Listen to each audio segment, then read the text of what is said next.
There's an old Chinese saying that many people mistake as a blessing, but it's actually a curse. The saying goes, "May you live in interesting times." If you consider the situations that we're living in now, they certainly are very interesting, meaning things seem to be more and more turning upside down. Human beings are feeling challenged. Can there be political solutions? Do the politicians know what they're doing? Can there be economic solutions? Can everyone get the money? What about the environment? How much more are we going to destroy the environment and make the damage irreparable? And then psychologically, we're under so much pressure, so much anxiety. This makes us wonder, where is real progress? Where is real advancement?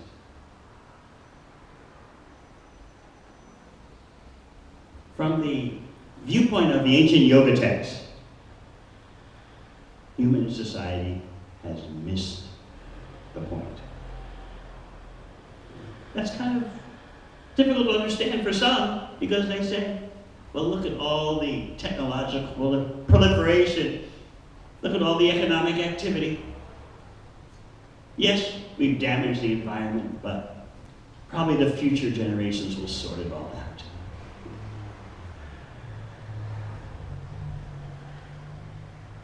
And we consider our constant immersion in anxiety to be something you can deal with. Some coffee or legal or illegal intoxicants.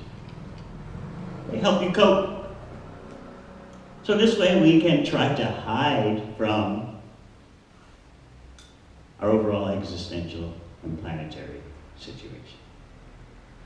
But many persons are wanting to use these topsy-turvy times for going deeper. And this is why we need a planetary wisdom culture.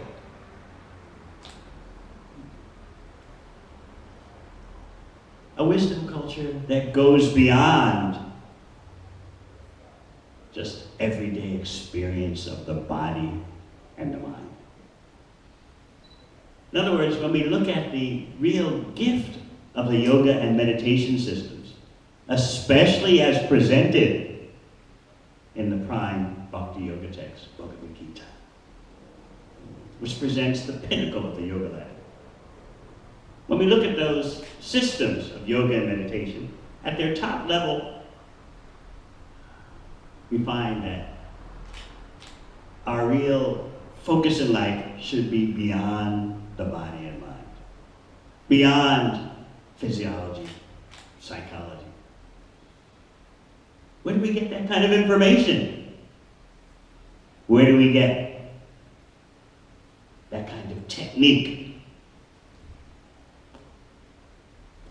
In our quest to go deeper in life, which combines with our quest for authenticity. We were speaking about this the other day at our center here in Carver.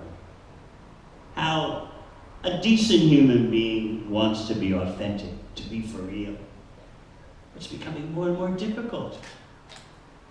In fact, many people have given up on being authentic and being for real. It's not even not considered a practical reality. You just assume everyone is faking it, everyone is pretending, and so you might as well get on with it.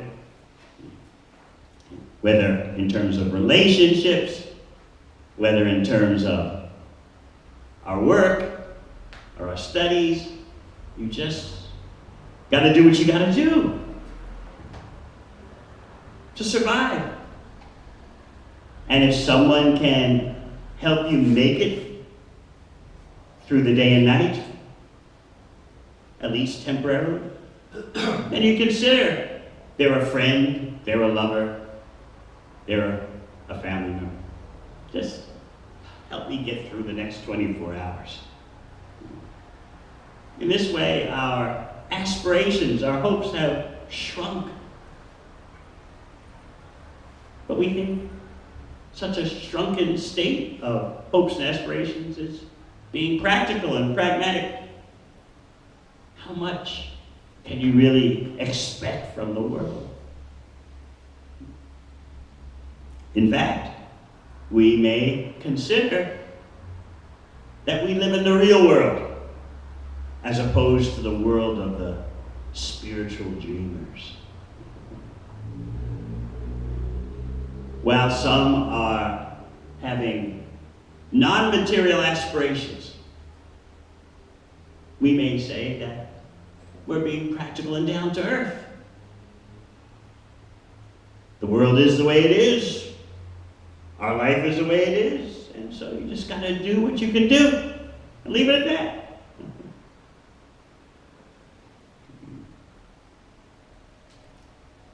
The question should be asked, what is the real world? Why have we anointed the real world as something of such a low standard? That low standard hits us in the face, especially when we deal with our own happiness. So difficult happiness these days. It takes a lot of work to be happy, a lot of anxiety it takes to be happy. The Bhakti Yoga text explained a very interesting point. This ancient wisdom is actually always on the cutting edge of where we're currently at. The Bhakti Yoga text explained that when we feel anxiety, which is so prevalent in the world these days, that anxiety is nature's way for letting us know we're driving up the wrong road. We're climbing up the wrong tree. So instead of simply trying to suppress anxiety through artificial methods, or even natural methods, let's go for a walk in the park, let's go for a walk by the seashore, let's do some breathing exercises, let's listen to some relaxing music, and let's be in relaxing company. All that is good. But does it get to the core, to the root of the problem?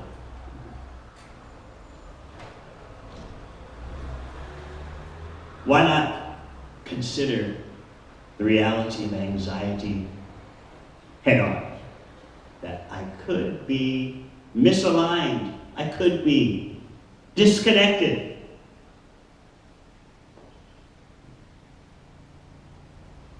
In the advanced Bhakti Yoga text, for the graduates of Bhagavad Gita, it is stated that anyone who identifies with the body and mind, with their physiology and psychology as the self, and strives for happiness based on that mistake, anyone who does that must be in anxiety. Because there's a fundamental mistake at the beginning of the equation. And therefore, everything that proceeds is a miscalculation. So the yogi, the genuine yogi and meditator, understands that half my problem is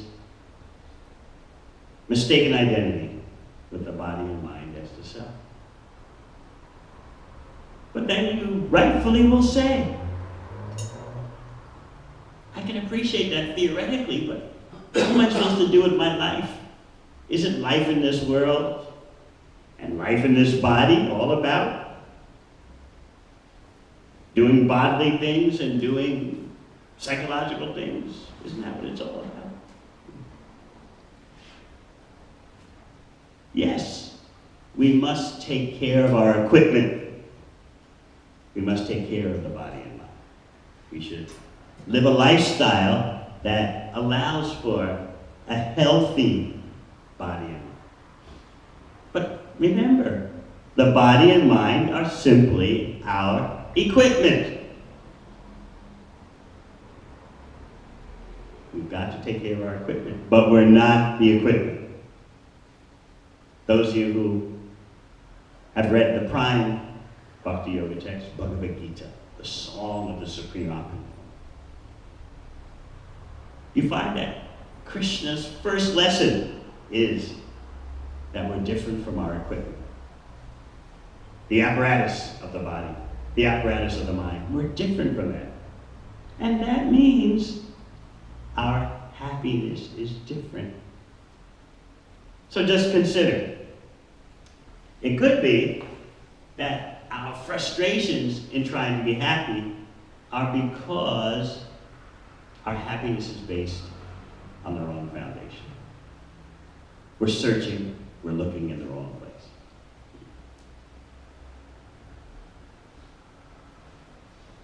How can we experience happiness? Indeed, how can we experience existence beyond the physical? And the physical, according to the yogic text, also includes the mental. Sometimes you hear people toss around a phrase, mind over matter. But when you read Bhagavad Gita, for example, you find out that mind is also matter. So if you want to go deeper and correct a fundamental mistake, we have to find something beyond the body and beyond the mind. But then you raise the practical question, how do you live like that? Do you just have this theory sitting on top of your head? Do you just have this notion to pacify you? I'm not the body, I'm not the mind. What happens when Friday night comes? What happens when Saturday night comes? I'm not the body, I'm not the mind. It's not going to work out, right? What's going on? What's driving you onward? Regardless of your level of spiritual curiosity, intuition, and inquisitiveness. What's driving you onward? It's the urge for pleasure. So if the yoga and meditation system don't deal directly with our urge for pleasure, then how can those systems be practical and complete? You would become frustrated. Oh, it's just some dogma, it's just some beliefs, it's just some airy-fairy kind of things that can't sustain you. Because it's our hope for happiness and pleasure that sustains us. If we're living a life in which there's no hope, it's very depressing. It becomes suicidal. We have to have a hope in that something will work out. In other words, we have to have some hope that there'll be some kind of happiness and enjoyment. So the Bhakti Yoga text describe life after life of hunting for satisfying happiness. This quest goes on in more than just one lifetime. The quest for satisfactory happiness consumes many lifetimes, many births.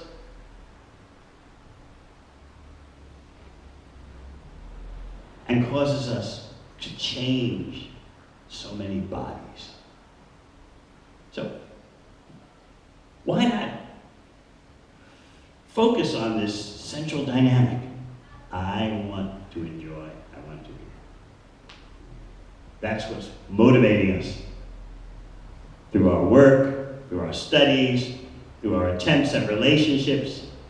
We want satisfaction and fulfillment. If there can be a lifestyle that will transform our quest for happiness and fulfillment to something that's real, in other words, beyond the temporary, then we've got the greatest luxury and opulence in life. Because we don't know any better than temporary happiness. We settle for that. It doesn't get any better than that. What can you do?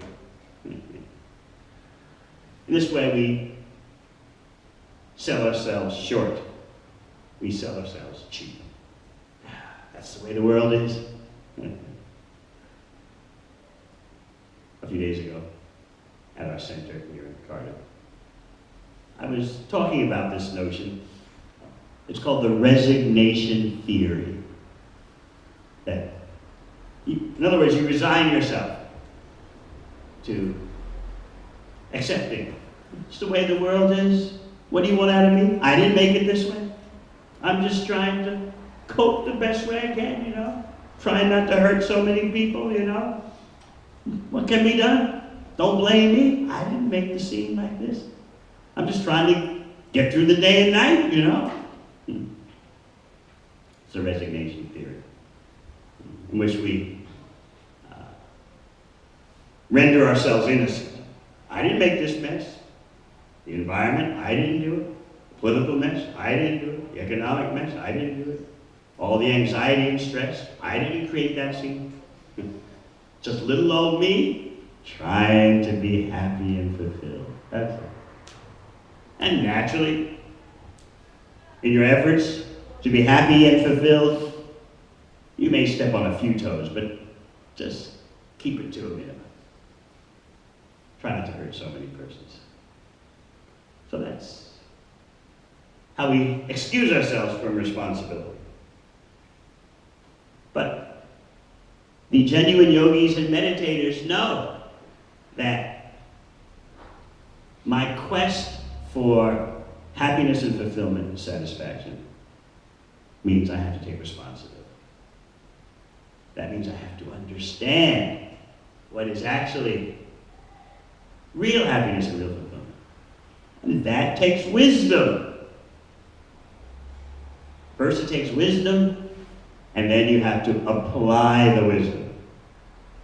So what we see in the world today is a lack of necessary wisdom. Or you could use the word knowledge, but wisdom goes deeper. Individually, socially, collectively, globally, is a huge shortage of essential wisdom.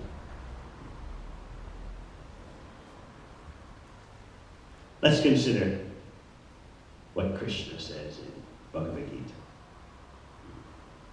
Krishna explains that the genuine yogi is satisfied by accumulating wisdom and practically applying that wisdom so that there is experience. In this way, the real self is satisfied.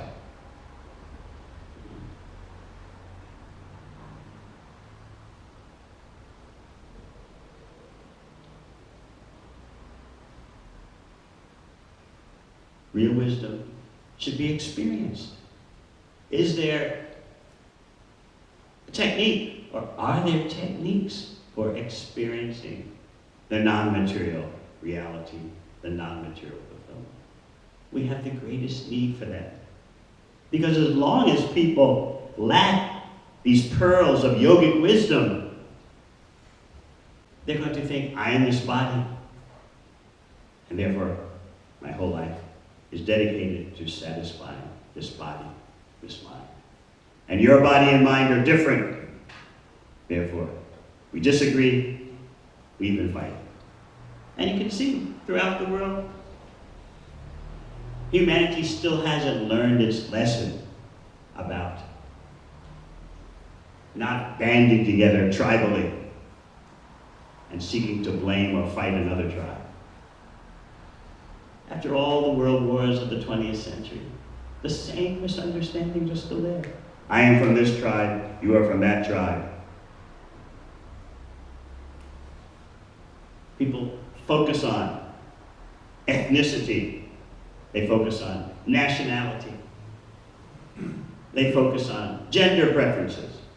It's all important what these external considerations are. It's all important to the point that people fight over it. We need genuine yoga wisdom, which begins by pointing out that we have an identity beyond the body and mind. So many of you here are wearing different shirts, different tops. But you all know that clothes don't make the person. The differences in attire are not crucial. He's got a white shirt, she's got a blue top, she's got a black top. There are differences, but you're not getting agitated about it. All the different clothes colors here are existing harmoniously. But why can't people be that way in terms of bodily identification? Why so much stress about I am of this ethnicity, or this nationality, or this gender preference? Why does that occupy the center of the stage? This is the first point that Krishna explains in Bhagavad Gita. The yogi rises above that. That's the beginning of non-material yoga and meditation. Rising above false identification. Because unless we do that, we'll always be stressed out, full of anxiety, because we're living our life based on something we're not. So one of the austerities, one of the hardships that a yogi has to deal with is seeing millions and billions of persons marching to the wrong beat. Mass consensual trance. Billions of persons thinking, I am the body and mind, and I am happy by fulfilling my body and mind. Such an illusion puts such a burden on the earth. So the real environmental problem is not simply polluted air, polluted water, or plastic in the ocean. All that is bad enough. But the real problem is toxic consciousness. It's that toxic consciousness which is creating the toxic ecosphere. That means even if you, by some miracle, are able to clean the whole environment of the planet and bring everything back to pristine shape, because the human being has toxic consciousness, he or she will make the same mess over again. So the yoga and meditation system, when it's operating at its fullest, cleanses the toxicity of the consciousness. Therefore, it's most practical. It's most realistic.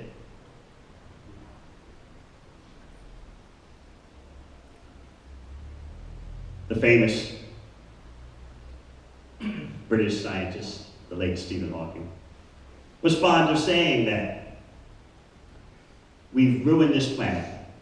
We've got to send human beings to other planets because we've already ruined the environment of this planet. But if you send human beings to another planet, what are they going to do? They're going to trash it out because of toxic consciousness. So once we start to understand what the real culprit is in terms of our individual anxiety and in terms of the collective anxiety, then we can begin to make real progress. Currently, we don't have real community because people are not harmonizing on what is real. They're trying to harmonize based on what is external, what is secondary and tertiary, not what is primary. What is primary is our identity as non-material entities that exist in cooperation with the supreme spiritual identity. Just like parts always exist in conjunction with the whole.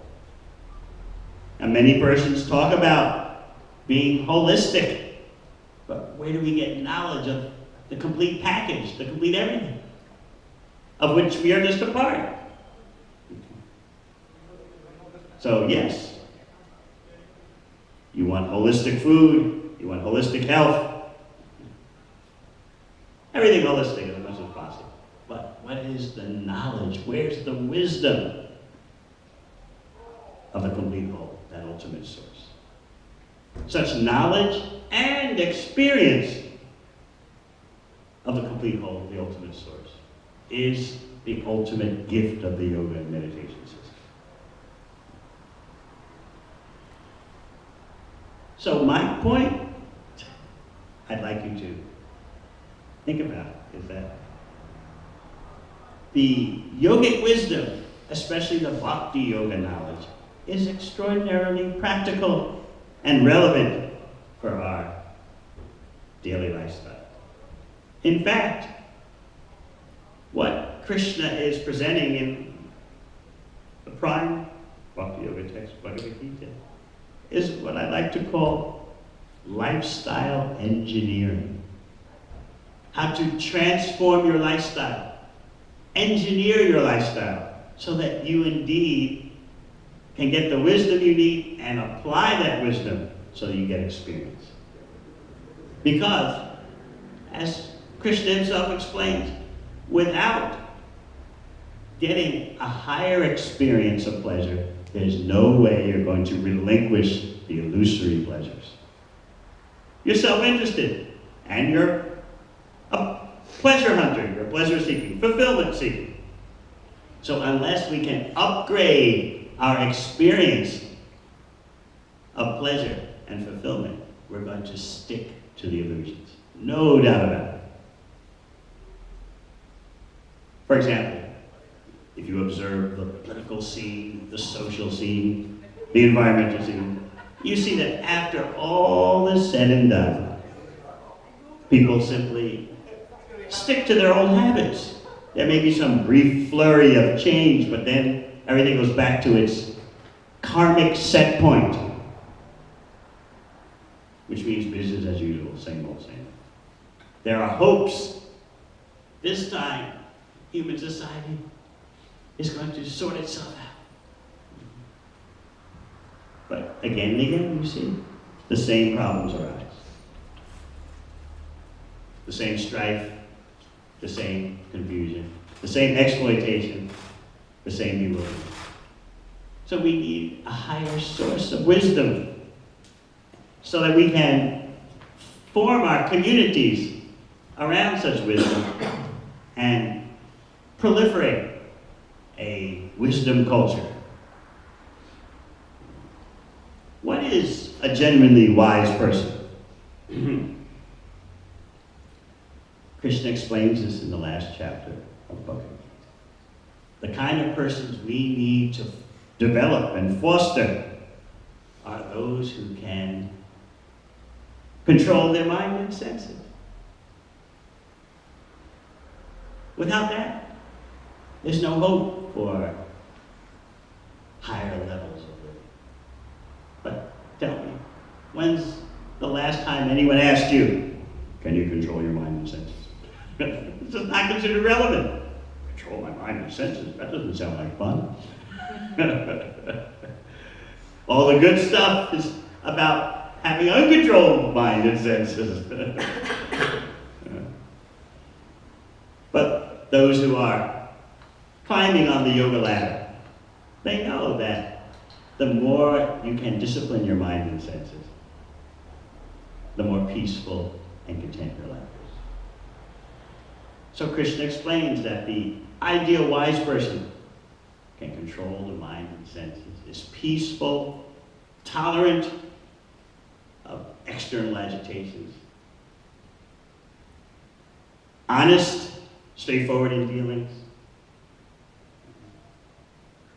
lives very simply, avoiding getting entangled in complicated material situations, and has both wisdom and experience from applying that wisdom. So we need communities that develop those kind of persons. Then we'll start to see real change, real transformation. Our efforts for changing the world have to begin with us. We have to be the change that we want to see in the world. But how do we be the change? How do we go to a higher level? Because only then, by going to a higher level, will our experiences change, our consciousness change. So in other words, what I'm getting at tonight is that as we go higher on the yoga ladder, as we go deeper into the yoga and meditation systems, we find transformation of the self and society.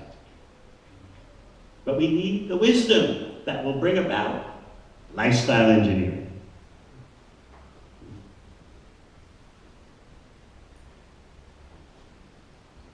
The person with wisdom knows how to eat properly, how to sleep properly, even how to mate properly, how to have relationships based on integrity,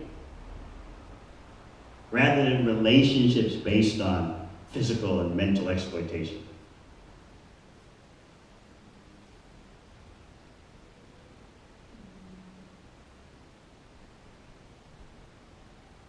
The yogis and meditators with wisdom culture know that having partners in enlightenment is the real wealth in life. Not partners just based on temporary physical and mental attraction. Such attractions fade so quickly. So there's knowledge about how our lifestyles can go much deeper. So we need a community based on that kind of wisdom and the application of that kind of wisdom to produce genuinely wise persons. We often make the mistake of thinking that as we get older, we get wiser. Not true. Unless we're connected to a deeper reality, as we get older, we simply become more and more fossilized and petrified, stuck in our ways.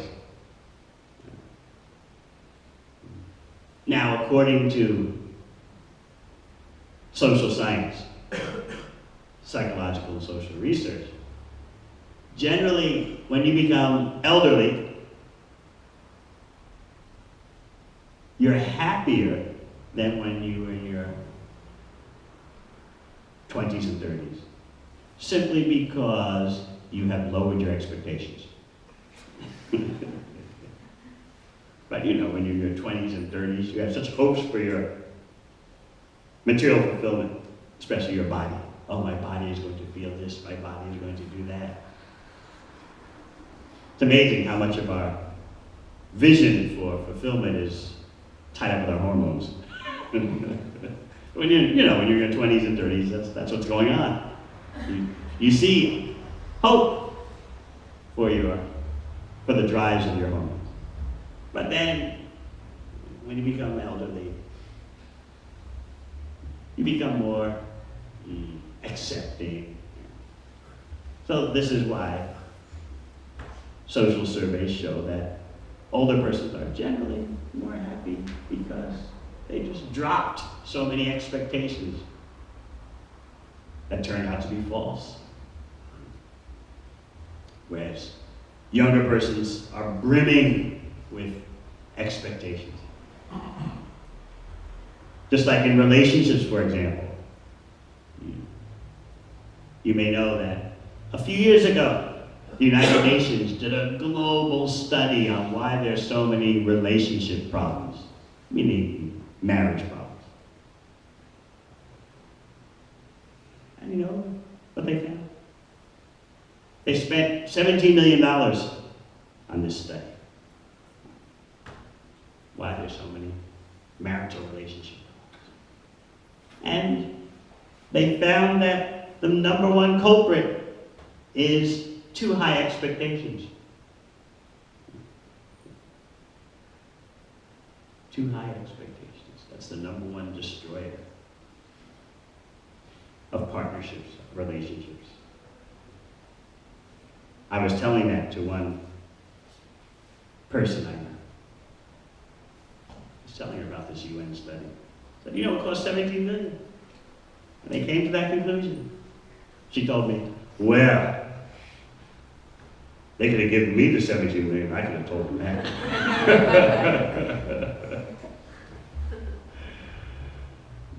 Everything becomes problematic when we don't act according to our true identity as non-material entities, part of the supreme spiritual life. So finally, let's never forget what the real depth of yoga is. Connection, how to make the ultimate connection. That's the literal meaning of yoga.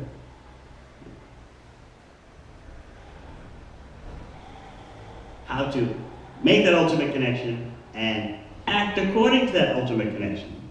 That means relationship. What is the ultimate relationship? The love supreme. When you start dealing with that, you're at the top rung of the yoga ladder. The love supreme.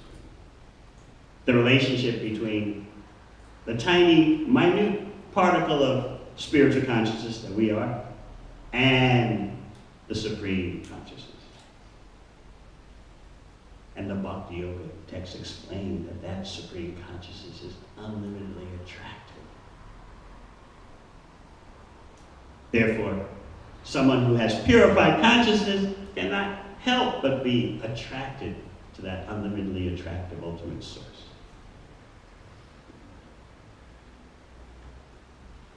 So please consider our need for a wisdom culture. Communities based on wisdom and applying that wisdom so that we can indeed have a transformed life, lifestyle engineering. In this way, you'll start to see a difference beyond religious beliefs, beyond political theories, beyond economic theories. We need the actual science of personal transformation. And that must be something beyond the body and mind. We can all come together based on our spiritual identity, but doing it, coming together, harmonizing based on our material identities will never, but it won't last. It'll only seem to offer a solution. All those with this kind of body or mind get together in this corner. All those with another type get together in that corner. Doesn't work because it's illusion. So therefore, the yogic science of spiritual identification as a practical experience, not just as a dogma or belief, but as a reality that we can live our life on. This is so necessary for distributing throughout human society. So this way, as I promised you, the ancient wisdom is cutting edge even now. So maybe there's some questions. I just gave you a broad overview. And I hope you see the great potential.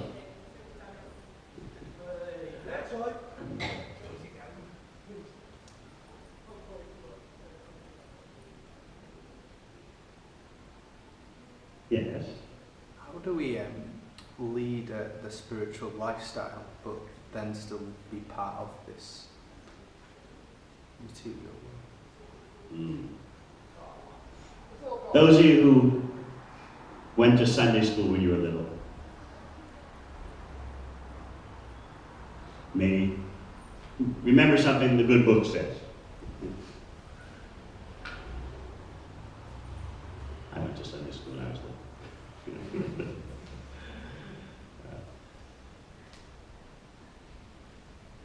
In the New Testament, Jesus is known to have said, you have to be in the world, but not of the world. Now, it may surprise you to know that bhakti yogis consider Jesus Christ as a topmost bhakti yogi, a yogi in devotion. He taught love of the Supreme. So, he gave that concise statement, be in the world, but not of the world.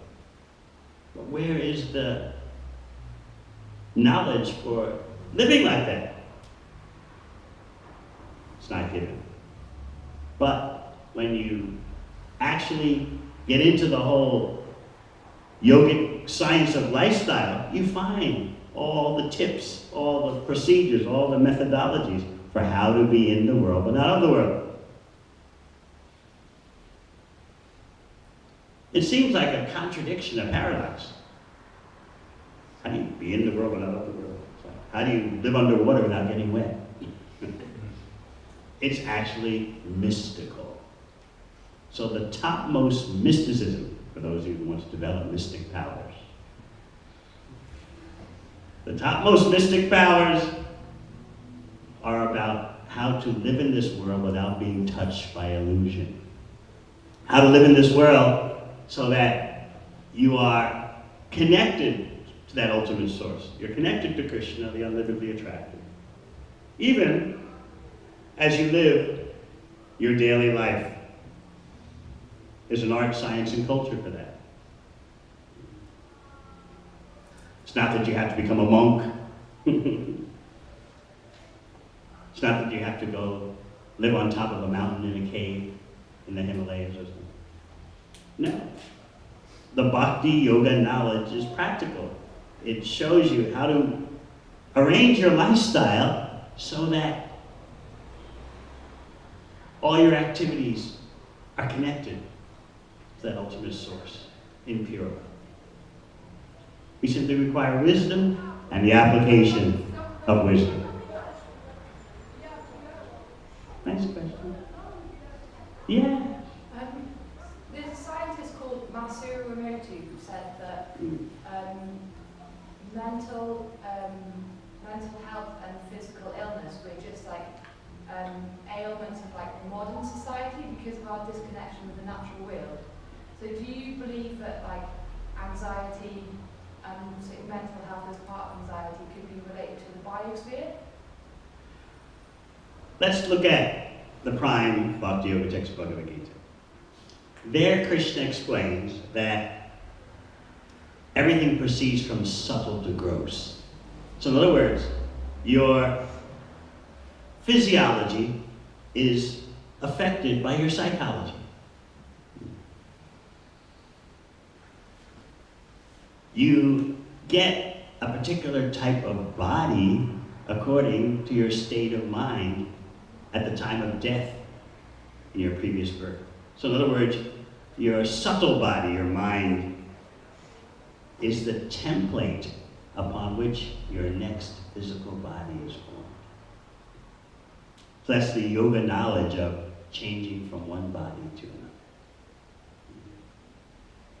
So to cure the anxiety, you've got to go deeper than just understanding the relationship between the mind and the body. Well, it's a good start, understanding the relationship between the mind and the body. But you've got to go deeper than that. You've got to find out how we've forgotten our ultimate spiritual connection.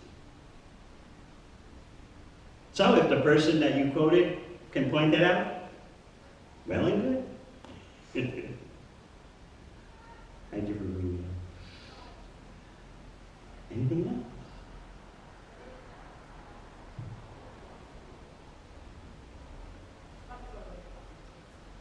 Now, I mentioned a bit about meditation.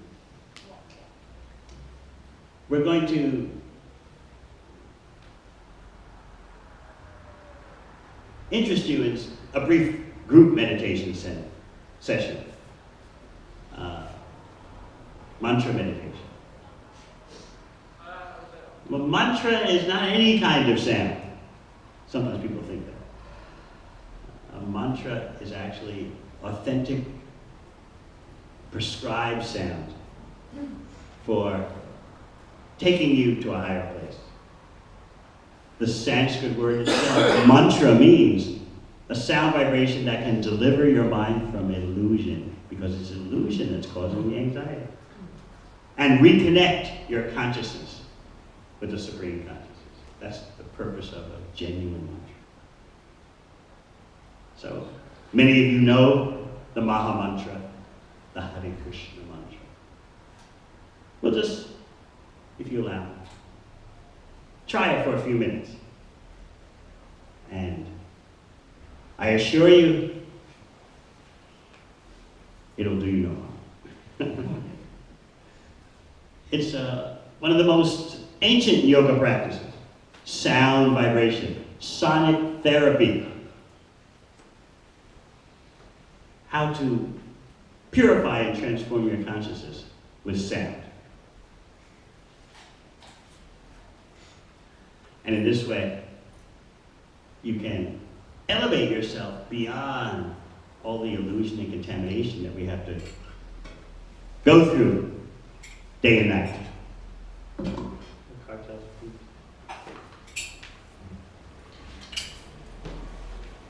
So it's called a response.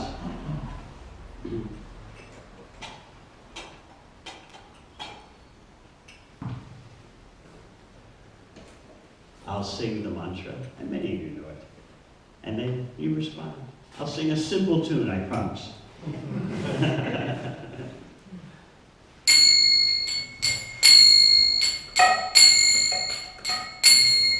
Hare Krishna, Krishna Krishna, Hare Hare, Hare Rama, Hare Rama, Rama Rama, Hare Hare.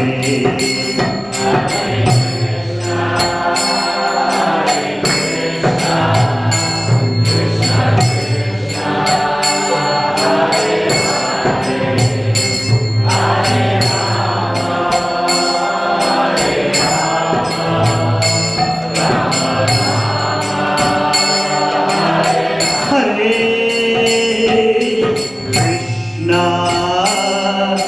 Krishna,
what happens next?